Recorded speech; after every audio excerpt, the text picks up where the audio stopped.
Шилэн дансны тухай хуулийн хэрэгжил болон засваргын 2016 оны 29-р тогтоол шилэн дансны цахим хуудсанд тавих мэдээллийн агуулга нийтлэг стандартыг тогтоох тухай журмын хэрэгжилд мэдээлэл байршуулах талаар сургалт зохион байгууллаа. Орхон аймгийн засваргын төсвийн багцад хамаарх орон нутгийн төсвийн байгууллага, орон нутгийн өмчөд ховцат компани болон тусгай сангуудын 2018 оны жилийн эцсийн шилэн дансны тухай хууль тогтоомжийн хэрэгжилтэнд хийсэн дотоод аудитын нэгдсэн дүн 96.6%-тай гарчээ.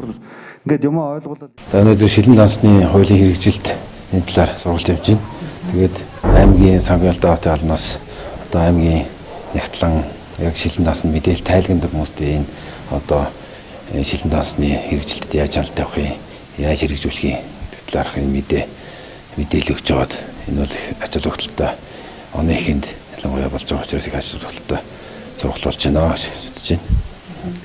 Бид нэр өнгөрсөн жилээс нөгөө аймагуудыг шилэн дансны хэрэгжилт ямар байна гэдгээр нь жагсааж үнэлдэг ийм шинэ систем өнгөрсөн жилээс эхэлж явж байгаа хэрэгжиж байгаа. Тэгэхээр Орхон аймгийн хувьд бол өнгөрсөн жил 17 онд бол улсын хэмжээнд 96.6%-тай гэдэг хэрэгжилт бол сайн байгаа. Тэгэхээр цаашдаа одоо тайлангийн илгээх хяналттай байх тал дээрээс анхаарад энэ хувиа одоо хадгалаад явах зүйтэй. Ер нь бол аймагуудтай харьцуулахад нэлээд сайн хэрэгжиж байгаа. Хэрэгжил сайн байгаа л аймгийн тоонд орондоо.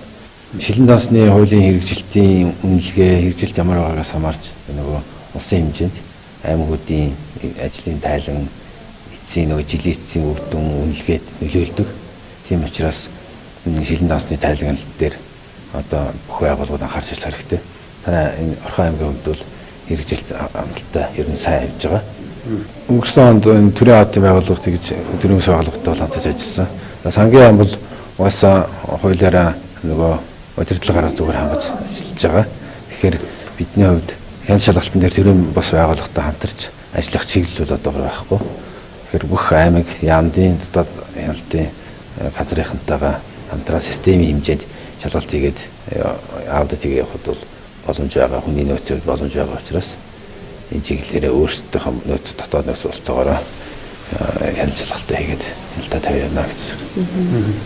Тэгэхээр энэ аймгийн төсвийг үл аймгийн иргэдэд оруулалтлаар ингэ яаж байгаа. Тэгэхээр энэ ялангуяа шилэн дансны хууль ил тод нээлттэй байх талаар ажил зохион байгуулах энэ зардал төсөвлөгтөө бол бас аймгийн хэмжээнд аймгийн иргэдэд хурал өөрсдөө одоо тодорхой зардал гаргаад ингэж ажиллаж явах хэрэгтэй.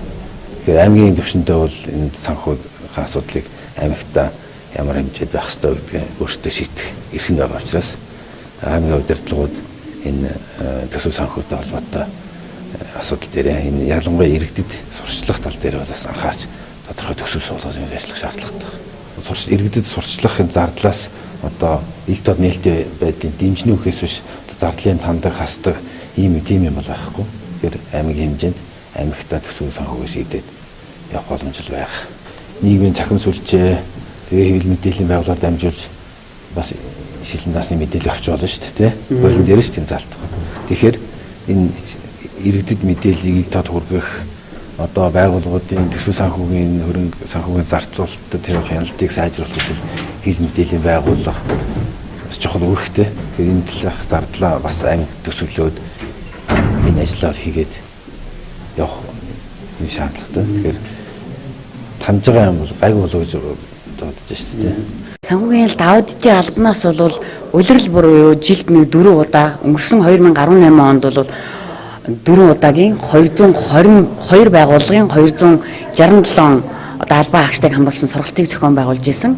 За шилэн дансны хууль хэрэгжснээс хойш бол сангийн яамнаас анхудаага ингэж ирж одоо ийм сургалт зохион байгуулж байгаагаар онцлог. Тэгэхээр ер нь бол шилэн дансны нэгдсэн админ нь бол сангийн яам байдаг. Тэгэхээр системийн хувьд бол ачаалттай байдаг. За яг хугацаа тулгаад оруулахаар нөгөө 21 аймаг оруулдаг учраас ачаалтах ийм асуудлууд бол нэлээд тохиолддог. Энэ талаар бол нягтлангууд бол бас гомдлол гаргаж манад ирдгээ, хэлдгээ. Тийм учраас ер нь цаашдаа одоо энэ албаны хүмүүсийн ярьж байгаагаар бол 2019 оны одоо 1-р улирлаас ахуулаад системийн хувьд өөрчлөлт орно. Ер нь хяналт шалгалт хариуцлага бол шилэн дансны хуулийн хэрэгжилтээр бол нэлээд өндөр болох юм байна.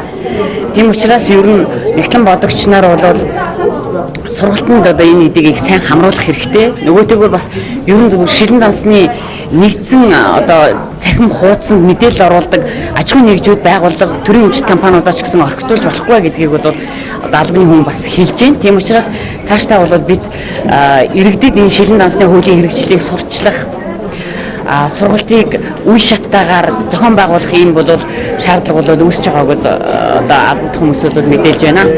Сургалтыг бол ер нь бол яг шилэн насны хуулийн хэрэгжилтэн дээр энэ дээр бол сангийн яамнаас мэргэжил арга зүгээр ханган ажилладаг.